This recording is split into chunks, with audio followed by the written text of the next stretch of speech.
The biggest lie your inner critic tells you is You're not ready.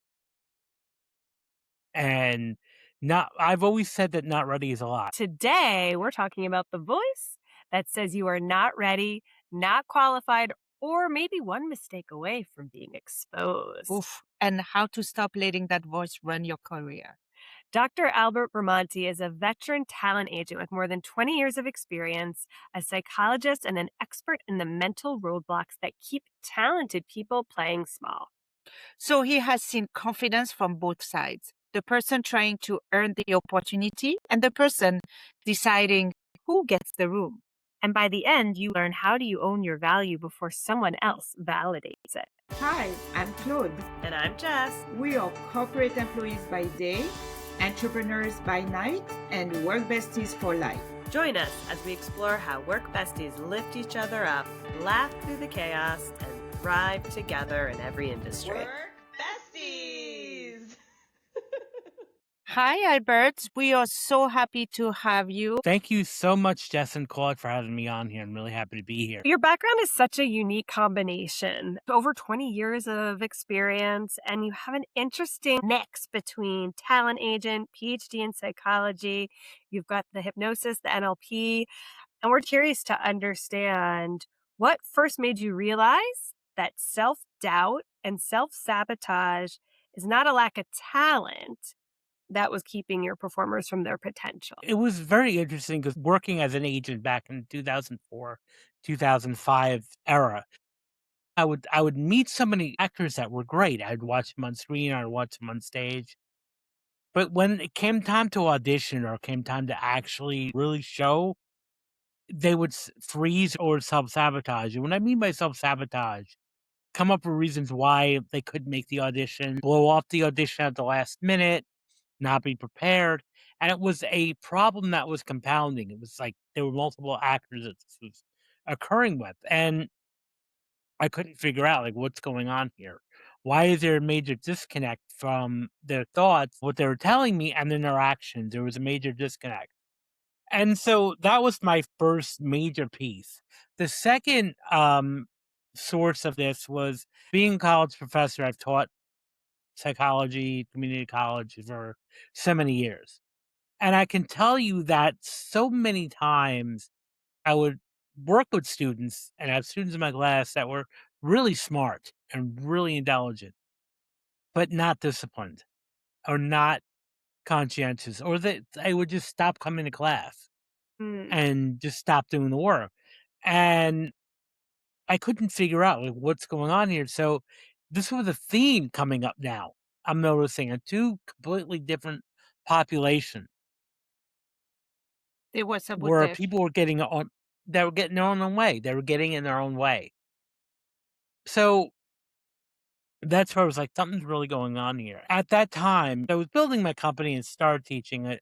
I said, I'm going to go back for my PhD and into psychology. And for all PhD programs, we have to do a dissertation. The goal was to kind of solve a problem. You know, that's where most people, when they do a dissertation, there's some personal connection. And I remember brainstorming. One question coming up is self-sabotage. So for the next several years for my dissertation, I researched why do people self-sabotage? Why do they? That's what I want to know. Why do we do it? Great question. And it's still a thing in progress. There's a lot of new discoveries even to this day, but what it really boils down to is self-sabotage is really a protective mechanism. One of the things that we have in NLP and neurolinguistic programming is that every behavior has a positive intention. Even if the outcome isn't exactly positive, the intent was always positive. Self-protection in this case. And what you might be asking, well, what are you being protected from? Fear. And why self-sabotage is very sneaky is that it's unconscious. So we don't even realize we're doing it, at least in the context of that, in the context of self-sabotage or ruining opportunities or shooting themselves in the foot. So this is where it takes like a good coach or an expert, a therapist, to be able to point this out to you and say, okay, this is what you may be doing. This is your blind spots in a sense. Albert, is it more a fear of success or fear of failure? Actually, both. Okay. Um, Now, almost everyone can identify with fear of failure. Fear of success is also another sneaky one Mhm. because when you bring this up for a lot of people, when you talk about fear of success, they look at you saying, well, this is why would I fear that? I want success. Consciously, yes, you do. But change very often can happen with success. Your identity is going to change.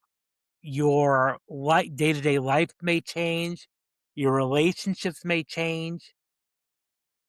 Yeah, I would think And like that, in and, your and industry, especially with like the creative types, the actors yeah, and out there, that might be more like I think it happens in the business environment too, but Oh, even yeah. more yeah. so in the creative environment because you're right, things dramatically shift and change for them from a success.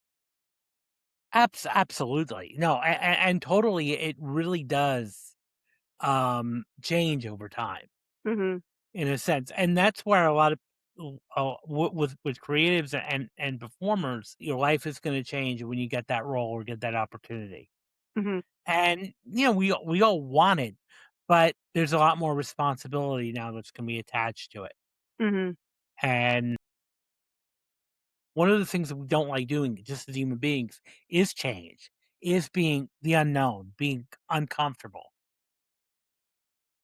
We're so used to having everything being laid out specifically. With the fear, whether of success or of failure, do you think it comes back to they feel like they have to be a perfectionist, or is there another underlying element that's causing that? Well, everybody's different, and I often say that perfectionism is it's not about because we all are striving to be better in what we're doing. I mean, that's what everyone is doing. There's nothing wrong with that. I think it's great. Perfectionism is more for beating yourself up when you make mistakes. Mm, okay. And that's more of a trauma response. When you start beating yourself up, because that's the difference between like healthy striving and perfectionism is with healthy striving, you welcome the mistakes. You welcome the learning experiences that are attached to that. The failures are not seen as something bad, but more as stepping stones. Whereas perfectionism, you start beating yourself up and saying, what's wrong with me? Or I'm not measuring up. And so that's what happens when it comes to perfectionism. And I often say perfectionism is a sign of some sort of trauma. Now, when I talk about trauma, now it doesn't necessarily be a sensational, catastrophic event. It could be day to day things that happen to you as a child.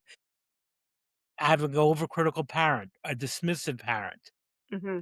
a teacher that ridiculed you a lot, being picked on in school, things that were like kind of like a day in the life trauma that we still internalize as things goes on. We all carry some of this to some degree. Because you were doing the distinction with like perfectionism. Do you Hmm. think that do we see people that have this perfectionism being more like self-sabotaging themselves? To some degree, yes, because you're putting number one, you're creating a lot more anxiety for yourself when Mhm. you're a perfectionist. Our brain does a fantastic job at protecting us and keeping us alive. We talk a lot about this in the business world as like the imposter syndrome. So it's really Hmm. identifying or distinguishing perhaps the difference between self-doubt and maybe a genuine skill gap that you have. Um, do you feel like there's a way to tell or Well, help people through that yeah, to I mean, identify what they my view, at least the way I look at imposter syndrome, we all have it. There's no such thing as like only certain people have. Everybody has it to some level, and it can be our ally if we Mhm, use it properly. And the way I feel like it could be our ally is it will help us. Okay, what are some gaps that we're weak in or that we need to enhance? But then the only time it becomes a problem is when we let it paralyze us or we start negating or deleting all of the opportunities that we're good at. Do you think that procrastinating is actually a sign of self-doubt, of self-sabotage? 100%. And very glad you made that connection. I was just about going to, because it's one way to keep us safe. Very often you might think chronic procrastinators say, I'm just forgetful. No, it's much deeper than that.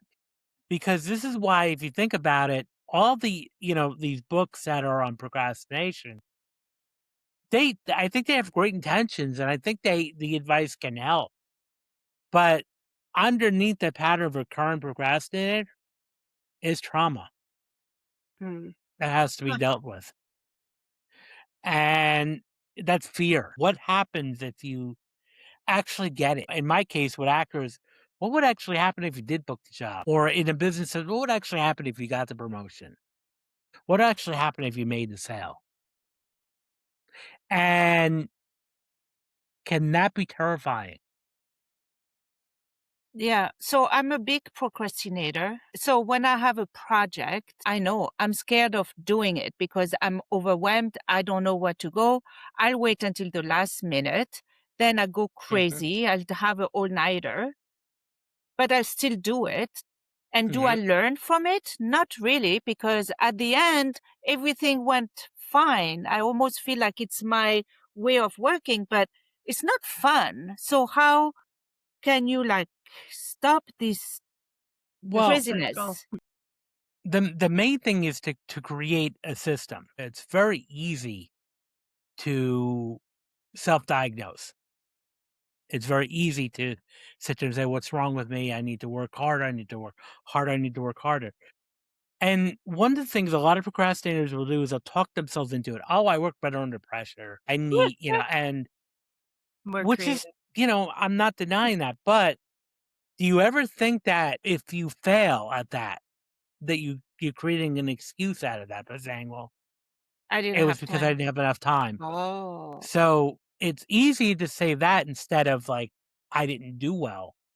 I could come up with an excuse. The biggest thing to do is create a system.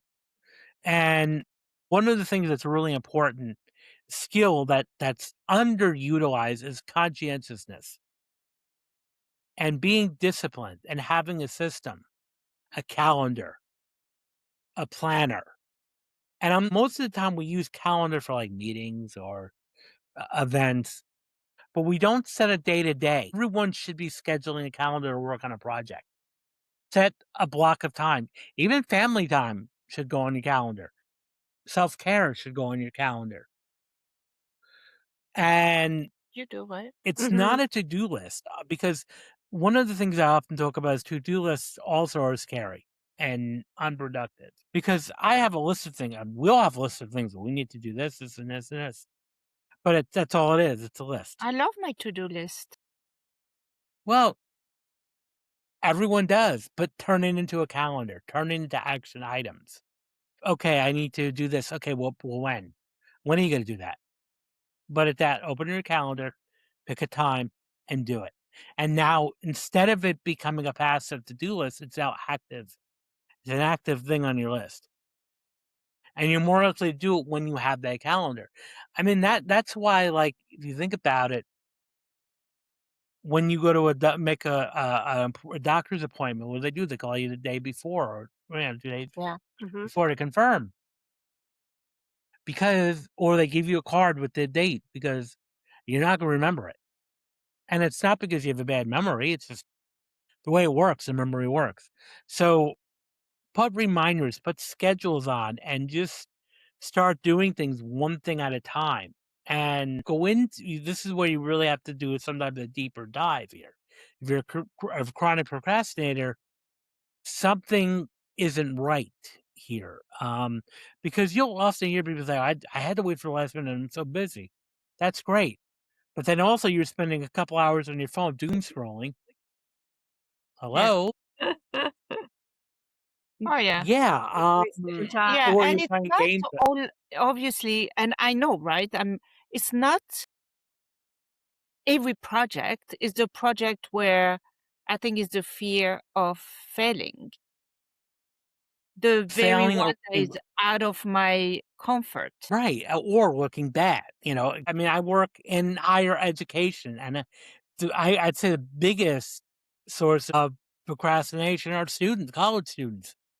Mhm. But I often frame it, I'm like, I do see a correlation between the students who have anxiety and those that are procrastinating. Mm, that's a good point.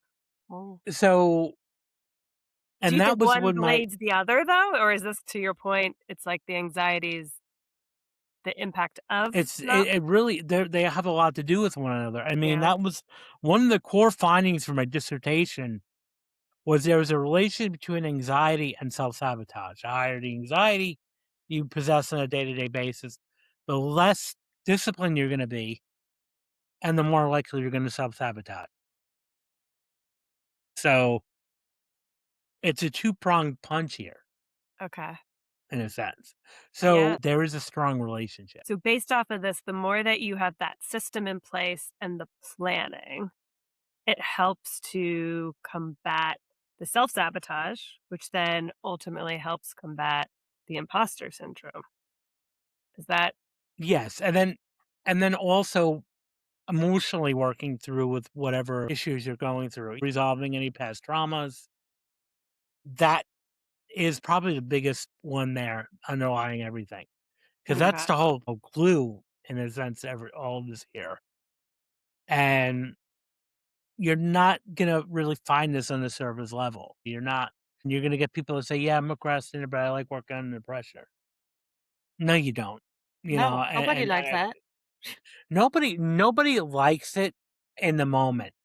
Yeah, No. exactly. Yeah, But I think a lot of people do what you say, which is like, "But I'm so much more productive that way." But you don't really have a lot of examples where you weren't stressed. So how do exactly. you know that you You wouldn't don't be know, more and productive you don't Yeah. not know, so much? and at the end of the day, you don't know of what you produce was fine enough, was good enough, or could have It could been have been better. better because you had more time. Right. Well, I'll go on a limb here and say I can 100% guarantee if you had more time, you'd produce a much better document or whatever, or project or product or whatever it is that you're working on. Um, so and again, watch a procrastinator when they actually have the last minute. I mean, ferociously typing, Mhm. or finishing up, and you could see them sweating almost. You know, where's the time gone? Um, I was gonna say going into like with imposter syndrome and beating yourself up is if you take the mindset that there's no such thing as failure, only feedback. Mhm. Most inventors often might do a prototype 200 times and make mistakes before they get the one that's correct. That's actually the one that's to market, and you never see them give up. You never Mm-mm. see them quit. You'll often hear them say, "I had 200 times to chances to get it right." So failure became almost a game, gamification of it, Mhm. where, okay, this didn't work, great. Okay, let's try this. This is good feedback. So it all comes back down then to the inner critic and The inner critic, 100%. how do you adjust your mentality with your inner critic? So how do you do that? Right? How do you silence your inner critic? Well, the first thing, understand one thing, your inner critic, even though it may sound hostile, is there to help you. It's there to protect you. It's your brain protecting you. So understand that, and this is where it's like you start to achieve a balance. Of saying, okay, I'm not going to be reckless at the same time, Yeah. and I'm going to be skeptical of things I'm going to go through. But understand, and it's really about it's you may have to resolve some things from your past, some things from your childhood, because again, you can internalize your remarks you hear from your family growing up, and that becomes your own inner thought process. When it's really your mom who was or your father who was insecure themselves. Yeah. Yeah. It's a process. If you're expecting me to tell you that, okay, just do A, B, and C and put water on it, it'll change. It's the I wish. secret. Exactly. It's a no. Yeah, just hand me Right. $10,000, I'll take your prop. No, I mean, the issue is it's a process. It's a lifelong It's a process too. lifelong process that you're always going to be still evolving through too, right? Because I think that's another misnomer. Your inner critic never We're all ends. It's gonna evolve as you no. evolve. So it goes back to the fight It'll or never go flight. That away never because goes away. it never Right. goes away. It's your friend, but it's how you work with it. It's how you Mhm. sit there and say, okay, um, because very often an inner critic will start to say, I'm not good at this. And then you often have to just ask, says who? Mhm. A lot of times I'll hear people like, I can't do anything right. I'm like, you mean anything? And they'll laugh and say, well, no, I don't mean it like that. Or nobody likes me. Like, nobody?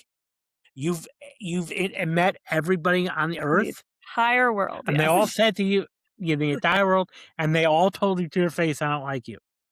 Because this happens a lot when we get emotional. Like with actors, so another thing that makes this profession very hard is in most business situations, when you go on an interview, very often you get a rejection. Maybe a you get a rejection letter. Like, okay, this has been filled, or we've chosen another candidate. In our field with performers, when you don't get the job, you really don't hear anything. Well, It's like yeah. crickets. Oof, that's rough. Now, there are some rare cases where I'll get feedback from a customer saying, we liked your client, but went another direction. Mhm, Now, if you think about that statement, it's very neutral. We went mhm. another direction. Some actors are going to take that personally and start spiraling. They didn't like me. I knew they didn't like me. And I would go up to them and said, tell me when they said to you, I don't like you. And they'll laugh and say, well, they didn't say that. I'm like, your brain just went from A to Z. You jumped. This is where we need to work on your inner critic, I bet, here. Yeah.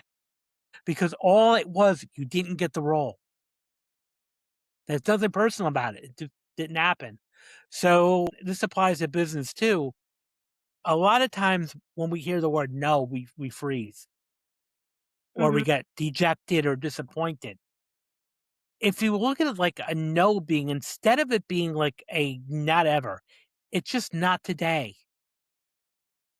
Not today. Yeah, and it comes back Not down at to, this like, I moment. feel like the consistent theme is still disconnecting the outcome from the feedback, because the feedback is when you take the outcome away from it, the feedback can translate much more honestly, because 'cause you're not so One, caught up in the, "I didn't get the job," or "I Yeah. didn't And do successful." I think it's switching also your wires, right, in your brain to go from negative to a more positive way and more Or just open. or more oh yeah, realistic Yeah, way, just open. right? You're A, not a you're not realistic. letting your brain do the linking of the Yeah. next step for you.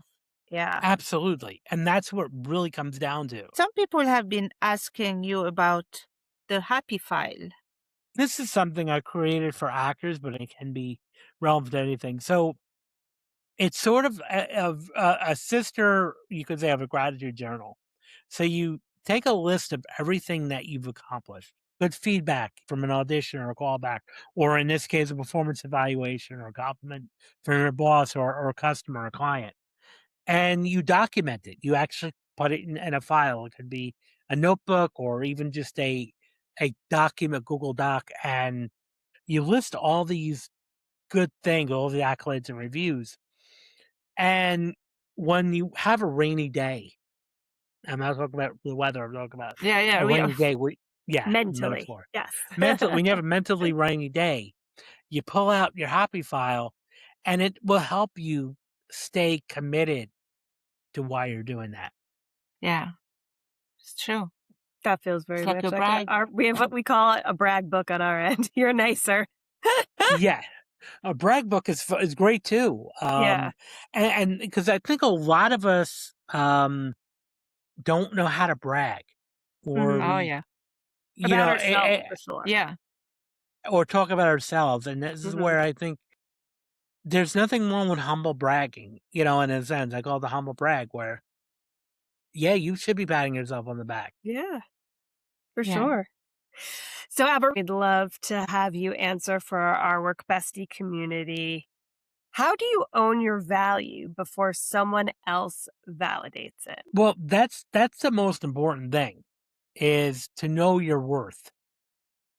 Because unless you know your worth, other people are not going to validate that. Because this is why, like, if you're insecure and you don't value yourself well, you're going to be taken advantage of.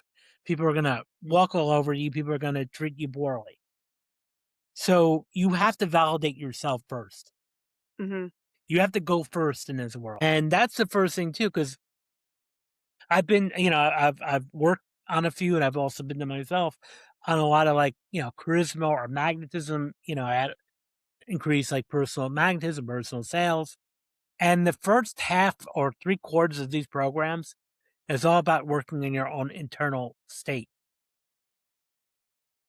Because you can't convince somebody else of your worth if you don't have it yourself. Because then people are going to not view you that way. And so you're training people how to respond to you. It's an interesting approach So to it. it is really important for you to understand your worth before. Good. Well, Albert, thank you so much. This was so interesting, and our Work Besties community will definitely be able to take some of those things, learnings. For sure, and apply it to their own personal life and or their work life, because they're all relatable, to be honest. 100%. Yes, thank you. At Work Bestie community, if you liked this episode, please share with your work besties. Check out Albert's podcast, and send us some questions.